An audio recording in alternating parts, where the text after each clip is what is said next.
Hey, what's up guys, Ojsky here, welcome in another daily video. We're gonna talk about 4 tips when you are beginner or what you should know in onslaught climbing. Okay, number 1 is check your stats before you upgrade.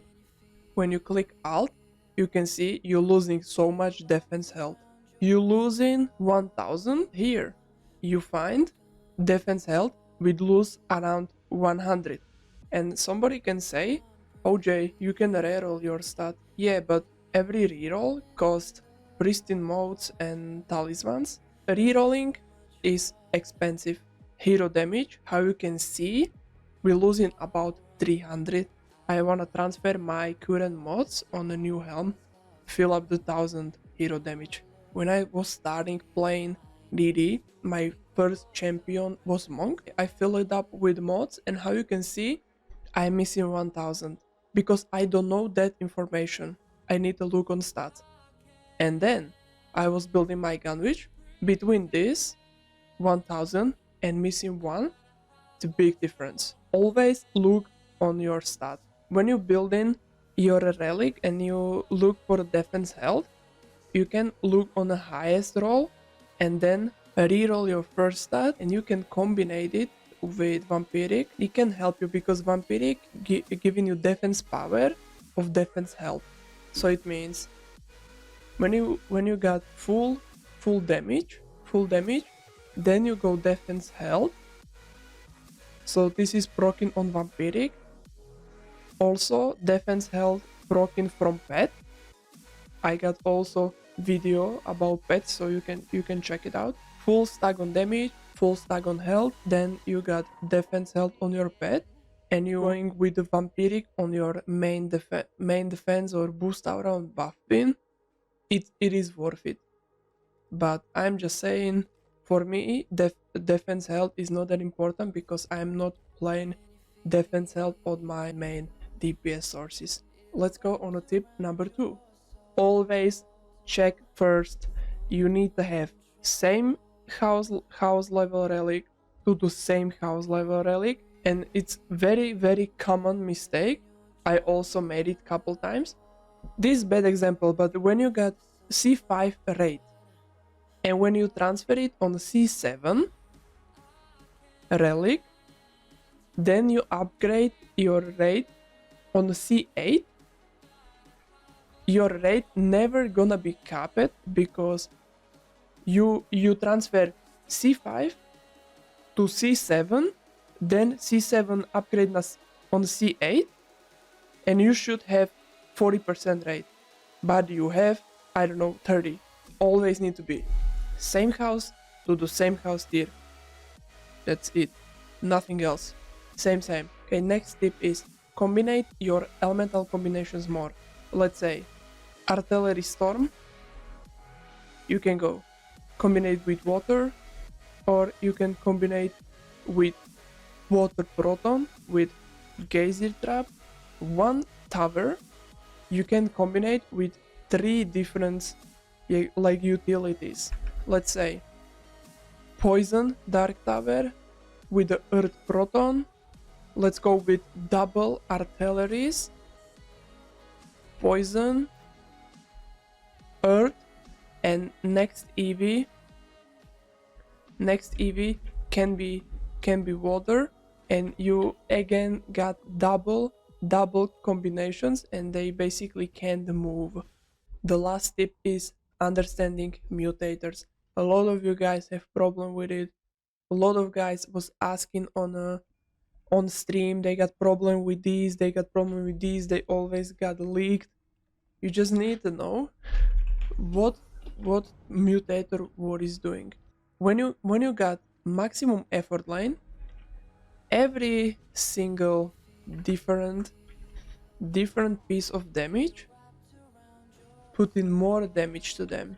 When they're leaking, just add 1 fissure, or I know 1 geyser, 1 blaze balloon. Just add a little bit more on the lane, maximum effort, put as many defenses or as many utilities what you can. Long shot, this type of build can be much better than closest because more range from the enemies, more damage to the enemies. or the closest utility DPSing enemies with a long shot mutator, less damage. When you DPSing with a far, like when you DPSing from the far, you have bonus damage. I don't know how many percent. When you go like this, when you go full earth and you have poison dark darts in the back, this should help you pass or complete the lane because they have more damage when you are hitting them from the far. And you can go artillery, earth towers, archers, spellbreaker, most effective traps, cannonball, physical. When you got spellbreaker longshot, cannonball is very effective. When you got spellbreaker lane and you don't have cyborgs, you can easily go with 4 traps and it should be okay. Spellbreaker, make sure you build in physical DPS on the lanes. Headstrong, very very hard mutator. You can't stun them, but it's something what you can do. You can freeze them with the geyser trap. Geyser trap is only one thing what can crowd control headstrongs. Can be stunned, okay? It means can be slowed. So Proton is slowing, very good on headstrong lanes.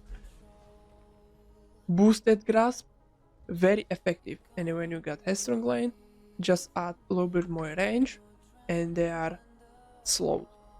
Then on headstrong lanes, frostbite tower, very effective for the headstrongs. Just use everything what you can to slow them. We got unstoppable, very good, completely reversed than headstrong.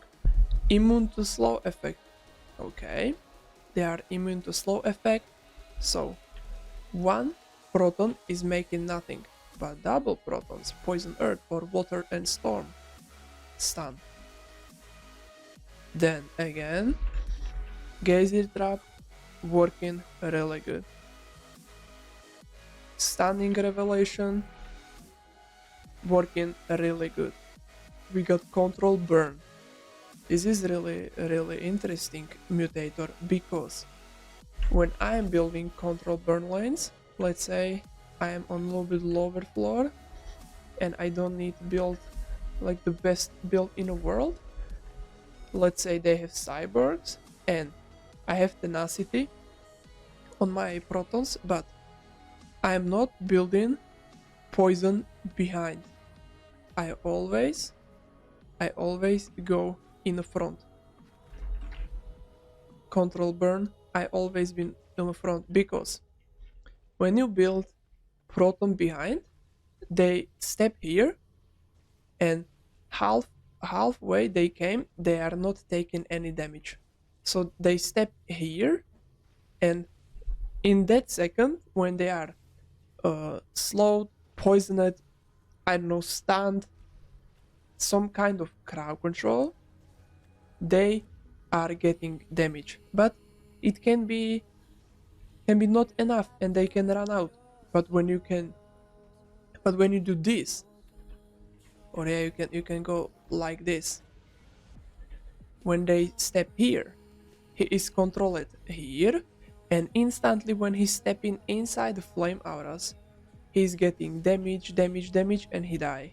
Build something to drench, oil, frozen, poison, chilled, stunned. Something a little bit earlier than he step inside. Lethargic, enemies start stronger. So I saw a couple times somebody should build here. Okay, they are stronger with health. They always got same amount of health. So you should build it here with no problem. So you don't need to go away from. Okay, if you know what I mean. Proximity and Spellbreaker, the best combination what you can have on your explosive traps. They step here and is very close to them, means more damage. For the proximity is very good when you're building explosive traps.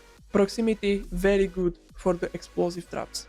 I would say the best. Sometimes you get Cursey case, tenacity, because little cobalt, when he explodes, he debuff your defenses, so you need have tenacity or build something from far.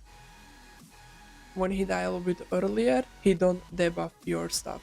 But for the curses, you can element combine it. Just make sure you just stop them here, and then you can build something a little bit behind them. This is for Kersey. I hope I don't forget anything. I hope I give you something what you don't know. If you like the video, like it, subscribe, everything important is in the description, and thank you so much for watching, and see you in the next one.